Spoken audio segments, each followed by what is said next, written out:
नमस्कार, स्वागत है आप सभी का खबर दिन भर में। मैं हूं आपके साथ सुनील चौहान। संसद का मानसून सत्र 20 जुलाई से शुरू हो रहा है। संसद के मानसून सत्र से पहले बुधवार को सर्वदलीय बैठक बुलाई गई। इसमें कांग्रेस ने महंगाई और मणिपुर हिंसा समेत कई मुद्दों पर चर्चा होने की बात रखी। मोदी सरकार संसद के मानसून सत्र में मणिपुर में हुई जातीय हिंसा पर चर्चा के लिए सहमत हो गई है। कांग्रेस और अन्य विपक्षी दल मणिपुर हिंसा को लेकर पहले से ही केंद्र सरकार पर हमलावर हैं। ऐसे में मानसून सत्र के हंगामेदार होने की संभावना है। संसद के मानसून सत्र से पहले व्यापार सलाहकार समिति की बैठक में संसदीय कार्य मंत्री प्रहलाद जोशी ने कहा, सरकार संसद में सभी मामलों पर चर्चा करने के लिए तैयार है। वहीं मानसून सत्र के दौरान सरकार लोकसभा में चर्चा और पारित करने के लिए 31 विधेयक को पेश करने के लिए सूचीबद्ध किया गया है। इनमें दिल्ली में अफसरों की ट्रांसफर पोस्टिंग पर अध्यादेश को कानून में बदलने के लिए विधेयक, Janvishwas bill, cinematography bill, data protection जैसे बिल शामिल हैं। आपको बता दें, मानसून सत्र गुरुवार 20 जुलाई से 11 अगस्त तक चलेगा।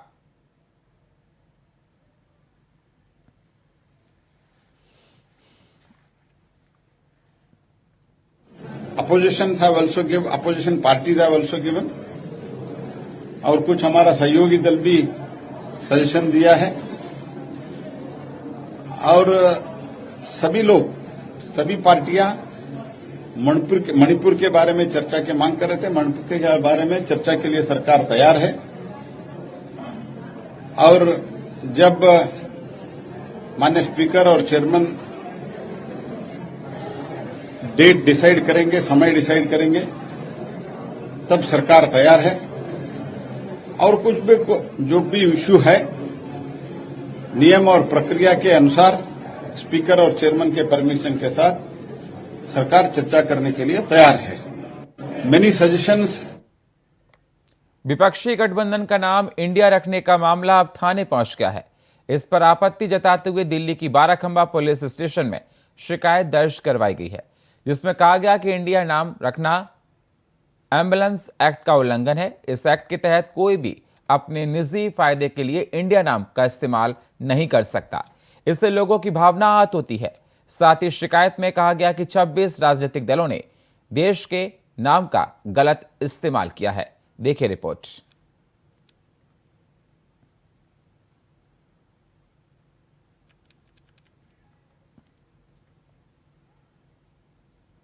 उत्तराखंड के चमोली जिले में नमामि गंगे प्रोजेक्ट की साइट पर बड़ा हादसा हो गया। यहां करंट लगने से 2 दर्जन से ज्यादा लोग बुरी तरह से झुलस गए हैं। सभी को आनन फानन में नजदीक के अस्पताल में भर्ती कराया गया। इस हादसे की चपेट में आने से अब तक 16 लोगों की मौत हो गई है। ऐसी आशंका है कि मरने वालों की संख्या और बढ़ सकती है। हादसे में 6 पुलिसकर्मियों की भी जान चली गई है। जानकारी के मुताबिक इस हादसे की चपेट में आने से 20 से ज्यादा लोग भी बुरी तरह से झुलस गए हैं। इनमें 2 लोगों की हालत गंभीर होने पर श्रीनगर के हायर सेंटर रेफर कर दिया गया। वहीं प्रशासन ने इस मामले में चुप्पी साध रखी है। वहीं मुख्यमंत्री पुष्कर सिंह धामी ने चमोली घटना पर दुख जताते हुए न्यायिक जांच के आदेश भी दिए हैं।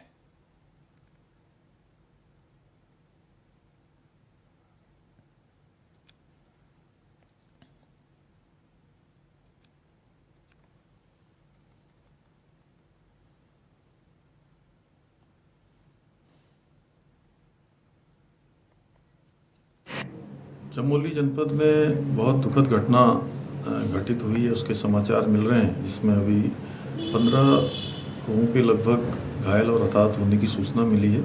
इस घटना के मजिस्ट्रियल जांच के आदेश कर दिए गए हैं। सभी बचाव दल, जिला प्रशासन, एसडीआरएफ और अन्य बचाव दल वहां पर पहुंच गए हैं, जो बचाव के कार्य में लगे हुए हैं। इस घटना के मजिस्ट्रियल जाँच के आदेश कर दिए हैं। साथ ही जो लोग घायल हुए हैं उनको हायर सेंटर रेफर करने के लिए हेलीकॉप्टर इत्यादि की सेवाएं भी ली जा रही हैं। उससे उनको तत्काल दूसरे सेंटरों पर भेजा जा रहा है।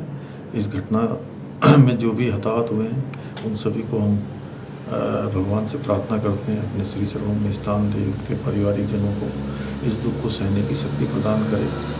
और जो भी बचाव के काम हैं सरकार के द्वारा, प्रशासन के द्वारा वहाँ पर किए जा रहे हैं। जो भी सहायता है वो सहायता अनुमन्य जो भी होगी उसको किया जाएगा। नमामि गंगे प्रोजेक्ट पे कल रात कोई एक्सीडेंट हुआ है, उसमें एक मृत्यु हो गई। उसको पंचनामा भरने के लिए सवेरे हमारा पुलिस स्टेशन चौकी से सब इंस्पेक्टर होमगार्ड गए थे। तो वहाँ पे इधर अचानक गाँव वाले भी थे, अचानक फिर दोबारा उस पर करंट लग गया रैली में। तो उस पर 22 लोगों का हॉस्पिटल लेके गए हुए, उस पर 15 का मृत्यु बता रहे हैं, अभी 7 अभी गंभीर रूप से घायल हैं। उस पर 2 को हायर सेंटर्स के लिए रेफर कर रहे हैं, वो नीचे लाने के प्रयास किए जा रहे हैं। इस पूरा प्रकरण की जांच की भी शुरू कर दी गई। प्रथम तौर पर करंट लगने की बात है। नमामि गंगे प्रोजेक्ट 2024 में होने वाले लोकसभा चुनाव को लेकर सियासी तपिश बढ़ गई है। उधर विपक्षी पार्टियों ने सत्ताधारी भाजपा के खिलाफ इंडिया नामक नए गठबंधन का ऐलान कर दिया। वहीं दूसरी तरफ बीजेपी के नेतृत्व वाले एनडीए गठबंधन ने भी अपने सहयोगी दलों को जोड़ना शुरू कर दिया है। इस बीच फिजाओं में एक सवाल तैर रहा कि यूपी की 4 बार की मुख्यमंत्री और बसपा चीफ मायावती की नाव आखिर किस पाले में जाकर रुकेगी। खैर, बुधवार को प्रेस कॉन्फ्रेंस कर मायावती ने अपनी पार्टी का रुख साफ कर दिया। मायावती के अनुसार उनकी पार्टी बसपा 2024 का चुनाव अकेले लड़ेगी। बीएसपी को लोकसभा चुनाव में व इससे पहले राजस्थान, मध्य प्रदेश, छत्तीसगढ़ व तेलंगाना आदि राज्यों में होने वाले विधानसभा चुनाव में भी अकेले ही चुनाव लड़कर अपनी पार्टी का बेहतर रिजल्ट लाना होगा। लेकिन बीएसपी पंजाब, हरियाणा आदि इन राज्यों में वहां की रीजनल पार्टियों के साथ मिलकर जरूर चुनाव लड़ सकती है, बशर्ते अब वर्तमान में उनका एनडीए व परिवर्तित किए गए यूपीए से भी कोई संबंध नहीं होना चाहिए। केंद्र की सत्ता में आने के लिए अपने अपने दावे ठोक रहे हैं, जबकि जनता को किए गए इनके वायदे व आश्वासन आदि सत्ता में बने रहने के दौरान अधिकांश खोखले ही साबित हुए हैं। वैसे भी कांग्रेस व बीजेपी एंड कंपनी के बने गठबंधन की अब तक रही सरकार की कार्यशैली यही बताती है कि इनकी नीति, नियत व सोच सर्व समाज में से विशेषकर गरीबों, दलितों, आदिवासियों, पिछड़े वर्गों, मुस्लिम एवं अन्य धार्मिक अल्पसंख्यकों के प्रति लगभग एक जैसी ही रही है। जैसे कांग्रेस पार्टी का गरीबी हटाओ का व बीजेपी का हर गरीब के खाते में 20 लाख रुपए पहुंचाने को लेकर कही गई ये बातें सत्ता में आने के बाद केवल हवाई व खोखली ही साबित होकर रह गई हैं, जिसकी खास वजह से ही बीएसपी ने सत्ताधारी गठबंधन व विपक्षी गठबंधन से ज्यादातर अपनी दूरी ही बना के रखी है। मुख्यमंत्री हेमंत सोरेन ने प्रदेश की जनता को 206 एम्बुलेंस की सौगात दी है ताकि प्रदेश वासियों को अस्पताल तक पहुंचने में आसानी हो सके। लेकिन अभी तक ये एम्बुलेंस प्रदेश में काम नहीं कर रही। ना इन एम्बुलेंस के ना तो रजिस्ट्रेशन हुआ है, ना ही इंश्योरेंस और ना ही इन एम्बुलेंस को चलाने के लिए एजेंसी के पास कोई ड्राइवर है। 10 एम्बुलेंस ने कतारबद्ध होकर एनएचएम परिसर के चक्कर लगाए और इसके बाद वापस खड़ी कर दी गई। 5 जुलाई को ही मुख्यमंत्री हेमंत सोरेन के हाथों 206 नई एम्बुलेंस का उद्घाटन कराया गया था। इस पर बीजेपी ने तमाम सवाल खड़े किए हैं। क्या इन एम्बुलेंस का जल्दबाजी में उद्घाटन किया गया? अभी तक ये एम्बुलेंस अपनी सेवा क्यों नहीं दे पा रही? किसकी गलती सामने निकल कर आ रही है? रिपोर्ट देखिए। झारखंड की हेमंत सोरेन सरकार लगता है कि क्रेडिट की राजनीति कर रही है। चुनावी हाल है, इसलिए ज्यादा से ज्यादा उद्घाटनों का दौर जारी है। ये कहना गलत नहीं होगा, क्योंकि मुख्यमंत्री हेमंत सोरेन ने प्रदेश की जनता को 206 एम्बुलेंस की सौगात दी है ताकि प्रदेश वासियों को अस्पताल तक पहुंचने में आसानी हो सके। सीएम ने हरी झंडी दिखाई और उद्घाटन कर दिया। आनन फानन में मुख्यमंत्री जी ने उद्घाटन तो कर दिया, लेकिन इस उद्घाटन से सोरेन सरकार खुद ही सवालों के घेरे में आ गई है। दरअसल जिन 206 एम्बुलेंसों का उद्घाटन हुआ है, उनका अभी तक ना तो रजिस्ट्रेशन हुआ है, ना ही इंश्योरेंस हुआ है और तो और ना ही एम्बुलेंस को चलाने के लिए एजेंसी के पास कोई ड्राइवर है, जिस कारण सीएम ने जैसी हरी झंडी दिखाई 10 एम्बुलेंस ने कतारबद्ध होकर एनएचएम परिसर के चक्कर लगाए और इसके बाद वापस खड़ी कर दी गई। आपको बताते चले 5 जुलाई को ही मुख्यमंत्री हेमंत सोरेन के हाथों 206 नई एम्बुलेंस का उद्घाटन कराया गया था। अब प्रदेश में जब क्रेडिट की ऐसी राजनीति हो तो भला विपक्ष का शांत रहने वाला था। लिहाजा बीजेपी प्रदेश प्रवक्ता प्रतुल सहदेव ने इसको लेकर सरकार पर हमला बोला। उन्होंने ट्वीट करते हुए लिखा, माननीय मुख्यमंत्री हेमंत सोरेन जी, आपने 206 ऐसे एम्बुलेंस का उद्घाटन कर दिया जिनका ना रजिस्ट्रेशन है, ना ड्राइवर है और ना इंश्योरेंस। माना कि सरकार के पास उद्घाटन करने को या उपलब्धि के नाम पर दिखाने को कुछ नहीं है, पर जनता की आंखों में ऐसे धूल झोंकना क्या उचित है? माननीय, अगर ये सारा कुछ आपको अंधेरे में रखकर किया गया तो ये और भी गंभीर मामला है। ऐसे में एनएचएम और स्वास्थ्य विभाग की कार्यशैली पर तमाम सवाल खड़े हो रहे हैं। सवाल ये कि जब एम्बुलेंस सड़क पर उतारे जाने को तैयार नहीं थे, ऐसे में इनके उद्घाटन की क्या जल्दबाजी थी? सवाल ये भी, क्या सीएम सोरेन तो इसकी जानकारी नहीं थी? अगर नहीं थी तो क्या अधिकारी सीएम साहब की आंखों में धूल झोंकने का काम कर रहे हैं? सवाल ये भी, क्या ये क्रेडिट की राजनीति के लिए आनन फानन में उद्घाटन किया गया? बहरहाल अब देखने वाली बात होगी कि आखिर इस मामले में सरकार की तरफ से क्या कुछ कदम उठाए जाते हैं। Bureau report, India voice, Ranchi. Uttarakhand में आसमान से बरस रही बारिश अब आफत की बारिश बन रही है, लेकिन इस आफत की बारिश में अभी सरकार के पीडब्ल्यूडी और बाढ़ नियंत्रण मंत्री सतपाल महाराज हफ्तों तक प्रदेश के गायब रहते हैं, जबकि मोर्चा मुख्यमंत्री पुष्कर सिंह धामी को अकेले ही संभालना पड़ता है। ऐसे में सभी लोग मंत्री को लेकर सवाल उठा रहे हैं कि कहां है मंत्री जी। ये रिपोर्ट देखिए।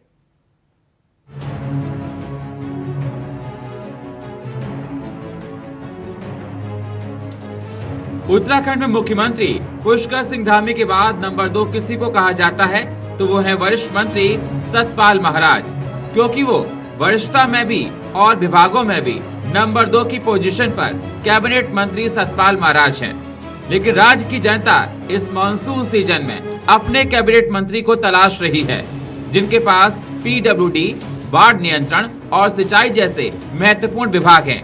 लेकिन 4 जुलाई से शुरू हुई बारिश के बाद 17 जून तक मंत्री जी कहीं नजर नहीं आए, जबकि मंत्री के पास हरिद्वार जिले का भी प्रभार है और इस मानसून सीजन में जलभराव की सबसे ज्यादा परेशानी अगर झेलनी पड़ी है तो वो हरिद्वार जिले ने झेली है। ऐसे में सतपाल महाराज सीधे विपक्ष के निशाने पर हैं।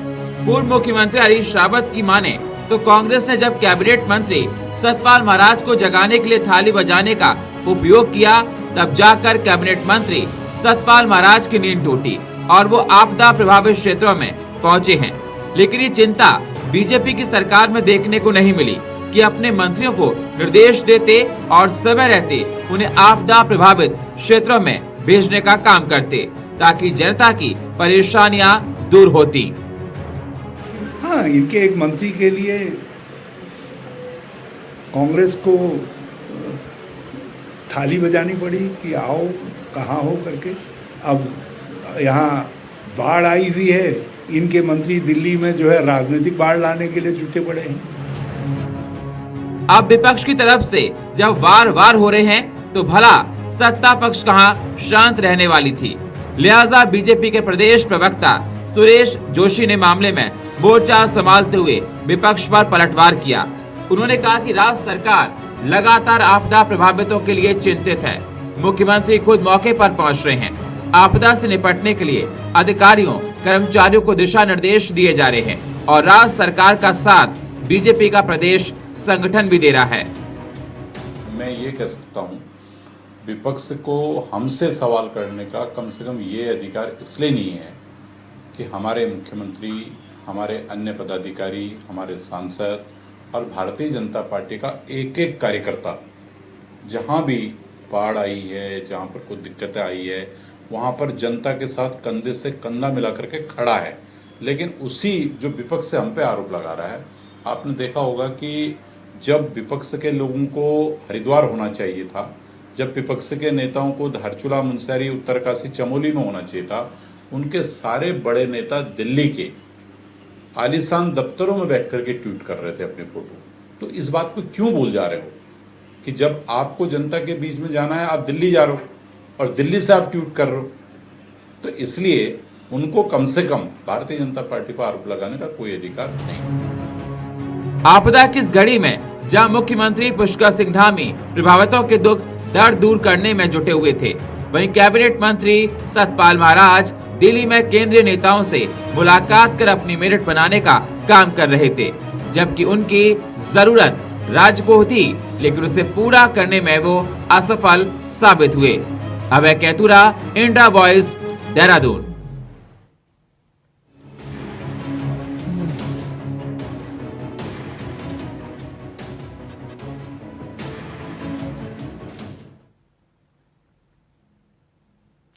अगली खबर मुरादाबाद से है, जहां प्रधानमंत्री नरेंद्र मोदी ने विपक्षी नेताओं को भ्रष्टाचारी कहे जाने पर यूपी के मुरादाबाद से समाजवादी पार्टी के सांसद डॉक्टर एस.टी. हसन ने उस बात पर प्रतिक्रिया देते हुए कहा कि हो सकता है कि हम सब चोर हों, प्रधानमंत्री के पास इस बात के सबूत होंगे।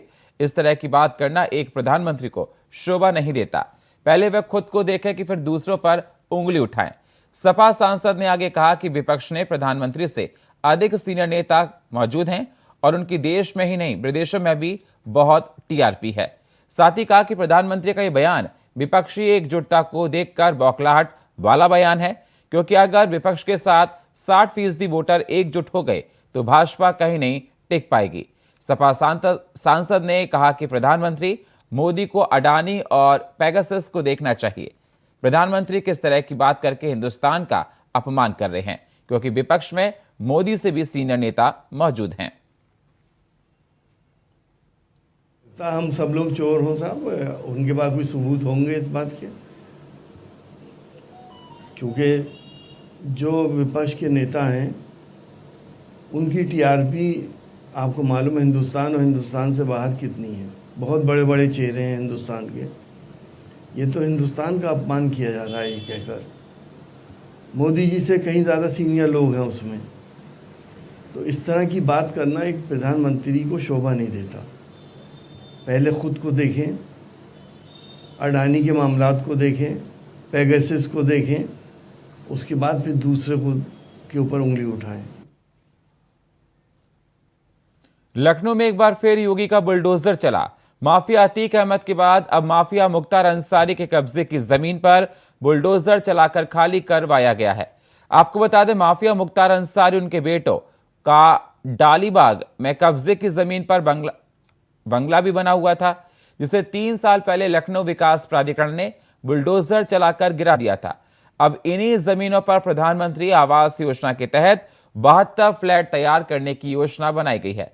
तो वहीं डीएम को भी जमीन उपलब्ध कराने के लिए पत्र भेजा गया है।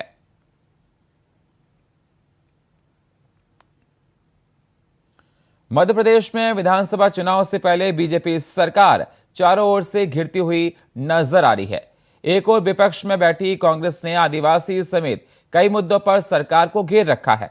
दूसरी ओर अब बीजेपी नेता और केंद्रीय मंत्री वीरेंद्र खटीक ने भी शिवराज सिंह के खिलाफ मोर्चा खोल दिया है। मुख्यमंत्री शिवराज सिंह चौहान को अब तक सिर्फ कांग्रेसी घोषणावीर मुख्यमंत्री कहती आई है, लेकिन अब इस विपक्ष के आरोप पर पीएम मोदी के मंत्री और प्रदेश के टीकमगढ़ सीट से सांसद वीरेंद्र खटीक ने मोहर लगा दी है। केंद्रीय मंत्री ने कहा कि विकास पर्व में जुटे शिवराज सिंह चौहान जन आशीर्वाद की घोषणाएं भूल गए हैं। उन्होंने 2013 और 18 के घोषणा पत्रों के जरिए शिवराज सिंह चौहान को घोषणाओं की याद दिलाई। सीएम शिवराज को लिखे पत्र में वीरेंद्र खटीक ने लिखा, मेरे संसदीय क्षेत्र जिला टीकमगढ़ के विकासखंड बलदेवगढ़ की ग्राम पंचायत भिलसी में शासकीय हायर सेकेंडरी स्कूल, सामुदायिक स्वास्थ्य केंद्र और खाद बीज गोदाम खुलवाने की मांग ग्रामीणों ने की थी। इसके साथ ही इन्होंने पत्र में खराब स्वास्थ्य सेवाओं, लचर शिक्षा व्यवस्था, किसानों की खाद बीज को लेकर परेशानियों के चलते केंद्रीय मंत्री नाराज दिखे हैं। विकास यात्रा पर निकले मुख्यमंत्री जी को बताना चाहिए कि उन्होंने 16 तारीख जुलाई को अपनी यात्रा प्रारंभ की है, उसके 5 दिन पहले 13 तारीख को वीरेंद्र खटीक जी ने उन्हें पत्र लिखा है कि 2013 और 2018 में जो घोषणाएं आपने की थी वो पूरी नहीं हुई हैं। तो ये तो सीधी चुनौती है मुख्यमंत्री जी के झूठ बोलने पर कि वे सिर्फ घोषणावीर हैं। उनका पत्र इस बात का द्योतक है। उत्तर प्रदेश के सीएम योगी आदित्यनाथ ने बच्चों को सौगात दी। हमारे सहयोगी प्रियम पाठक की रिपोर्ट देखिए। मुख्यमंत्री योगी आदित्यनाथ ने आज शिक्षा वर्ष 2023 और 24 के लिए उत्तर प्रदेश के परिषदीय विद्यालय के जो छात्र हैं उनके अभिभावकों के खाते में डीबीटी यानी कि डायरेक्ट टू बेनिफिट के माध्यम से 1200 रुपए उनके खाते में भेजे, जिसकी मदद से वो सभी बच्चों के लिए स्कूल बैग, जूता मोजा और स्टेशनरी जो है वो आ सकेगी। इससे बेसिक स्कूल में जो पढ़ाई कर रहे 1,91,00,000 बच्चे हैं वो इसके माध्यम से लाभान्वित हुए हैं। मुख्यमंत्री योगी आदित्यनाथ ने अपने संबोधन के दौरान कहा कि पिछले 6 सालों में 5 करोड़ सब गरीबी से बाहर आए हैं, विद्यालयों में सकारात्मक बदलाव देखने को मिल रहे हैं।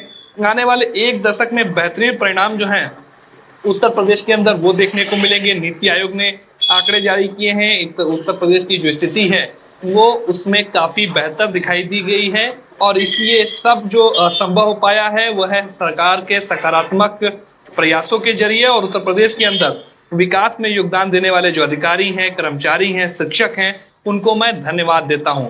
तो आज ये इस तरीके से कह सकते हैं पूरा मुख्यमंत्री योगी आदित्यनाथ का संबोधन रहा। उन्होंने कहा कि जो बच्चे हैं वो प्रदेश का भविष्य हैं और उनको बेहतर शिक्षा मिल सके, बेहतर सुविधाएं मिल सके, इसको लेकर सरकार लगातार जो है वो प्रयासरत है। पहले 1,30,00,000 जो है वो विद्यार्थियों की संख्या थी, आज 1,91,00,000 जो बच्चे हैं वो उत्तर प्रदेश के परिषदीय स्कूलों में पढ़ रहे हैं। तो लगातार उन्होंने कहा कि उत्तर प्रदेश सरकार का फोकस है कि जो स्कूलों के अंदर शिक्षा व्यवस्था है उसको बेहतर किया जाए। बड़े पैमाने पर शिक्षकों की भर्ती करी गई है और जो बच्चे हैं उनको भी साफ तौर पर सरकार की योजनाओं का सीधे तौर पर लाभ दिया जा रहा है। कैमरामैन राहुल पाठक के साथ मैं प्रियम पाठक, इंडिया वॉइस, लखनऊ। पाकिस्तान से आई सीमा हैदर की मुश्किलें कम होने का नाम नहीं ले रही हैं। हमारे सहयोगी आशीष वर्मा की ये रिपोर्ट देखिए। 3 दिनों से लगातार यूपी एटीएस सीमा हैदर से पूछताछ कर रही है। सीमा हैदर से यूपी एटीएस ने कई सवाल किए हैं, जिन सवालों के जवाब सीमा हैदर ने अभी तक नहीं दिए हैं। तो वहीं सचिन को भी आमने सामने बैठाकर यूपी एटीएस ने सवाल जवाब किए हैं। एटीएस की अगर माने तो जिस तरीके से सीमा हैदर से पूछा गया कि उनकी शादी कहां पर हुई थी, नेपाल में किस होटल में रुके थे, उस होटल में कौन से डॉक्यूमेंट्स दिए गए थे। हालांकि यूपी एटीएस नेपाल भी गई है और नेपाल में उस होटल के मैनेजर से भी पूछताछ कर रही है। यूपी एटीएस की अगर माने तो नेपाल के उस मैनेजर से जो पूछताछ हुई है उसमें आईडी का जिक्र किया गया है। तो आईडी वहां पर फर्जी तरीके से नाम रजिस्टर में चढ़ाए गए थे और 1 हफ्ते तक नेपाल में सीमा हैदर और सचिन उसी होटल में रुके थे। हालांकि इसकी तो पुष्टि हो गई है, लेकिन कई ऐसे जो सवाल हैं उन सवालों के जवाब अभी भी सीमा हैदर ने नहीं दिए हैं। यूपी एटीएस की अगर माने तो सीमा हैदर के पास से 2 पासपोर्ट मिले हैं। उन दोनों पासपोर्टों की जांच की जा रही है।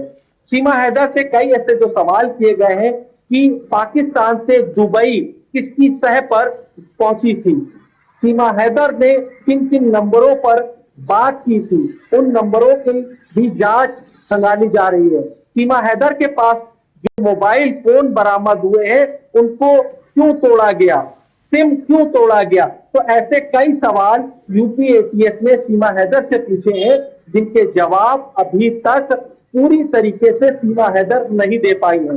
ऐसे में जांच एजेंसियों की अगर माने तो सीमा हैदर के कहीं न कहीं जो तार है वो पाकिस्तान से जुड़ते दिखाई दे रहे हैं। हालांकि यूपी एटीएस ने और भी कई सवाल किए थे, उन सवालों के जवाब अभी तक सीमा हैदर ने नहीं दिए हैं।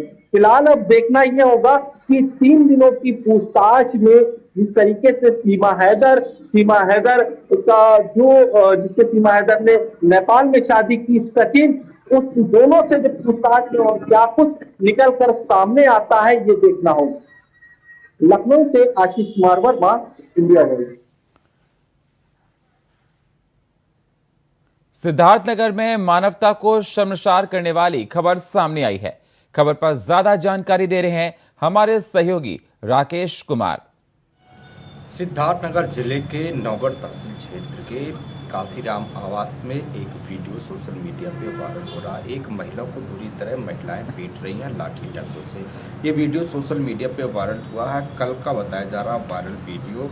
इसका कारण पता चला कि जो है एक महिला नशे में धोती जो कि ताला तोड़ रही थी। ताला तोड़ने को लेकर महिलाएं उसको मार पीट रही थी। मौके पर ये महिलाओं को पुलिस ले जाती है और पूछताछ करती है तो पता चलता है कि ये महिला नशे में धुत थी और ताला तोड़ रही थी, जिसको लेकर ये महिलाएं मार पीट रही थी और आपस में फिर ये महिलाएं सुलह भी कर ली। कोई भी कार्रवाई पुलिस की विभाग के लोगों ने नहीं की। मामला सिद्धार्थनगर जिले के काशीराम आवास का है। एक दिन पहले का ये वायरल वीडियो है जो सोशल मीडिया पे वायरल हुआ है।